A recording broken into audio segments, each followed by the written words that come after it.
उड़ीसा सरकार ने कैबिनेट निर्णय किया कि आदिवासियों की जमीन को जो भारत की संविधान की अनुच्छेद आर्टिकल 244 में प्रिवेंशन ऑफ लैंड अलाइनेशन एक सुरक्षा है, संविधान ने लिखा है, संविधान सभा ने लिखा है, उस सुरक्षा के साथ उड़ीसा में छेड़छाड़ हुई। एक उड़ीसा की कैबिनेट ने एक निर्णय किया कि आदिवासियों की जमीन को भी बिक्री कर दिया जा सकता है। सब आदिवासी समाज में आक्रोश हुआ, प्रोटेस्ट हुआ, कुछ आपत्तियां उठी कि भाई कैसे आपने तय किया। कैबिनेट आने की पहले ट्राइबल एडवाइजरी कमेटी से ये क्या पारित हुई थी क्या? फिर तहकीकात किया गया, चर्चा हुई, ना नौरेवा गुंजर हत्या कर दिया गया है। एक तो मेरे राज्य में ट्राइबल एडवाइजरी कमेटी बैठती नहीं, कोई सचिव नहीं रहता है सालों तक। अभी कोई सचिव महोदय है, कोई सालों तक वहां ट्राइबल अफेयर्स के बारे में सचिव नहीं थे। एक ट्राइबल एडवाइजरी कमेटी की एनेक्सर में इस प्रकार की कुछ चीजों को चुपचाप से भर्ती करके कर दिया गया, ये कहा गया। बहुत विरोध होने के बाद अभी फिर दोबारा उस निर्णय को पलटा दिया गया है।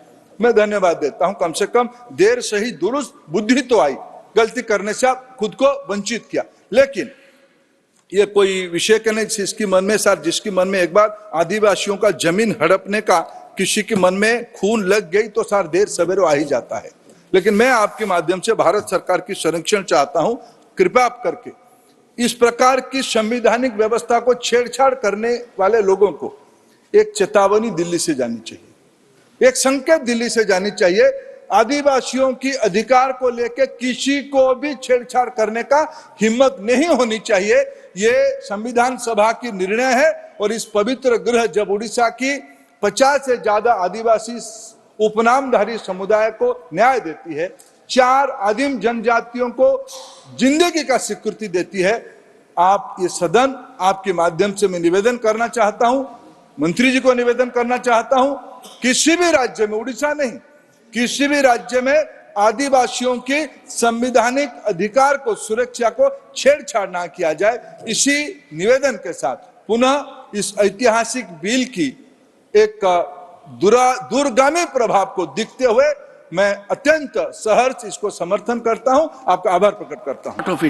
The fact part is that whenever any matter which reflects on substantive motion relating to a specific person of authority, which basically means Honorable Minister, in his statement has reflected on the Odisha Cabinet.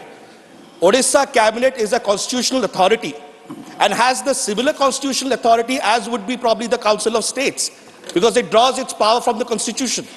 Therefore, to belittle the Odisha Cabinet is unfortunate. If that is one, sir. Second, if Honorable Minister has a problem with certain things that have happened, he is a cabinet minister. What prevents him from taking the matter up with his own government? Coming to the parliament and seeking the parliament's premise is very unfortunate. Third, last point, sir, last point. Sir, misleading statements have been made. First and foremost, there was no proposal to sell the tribal land for anyone. Let me make it very clear.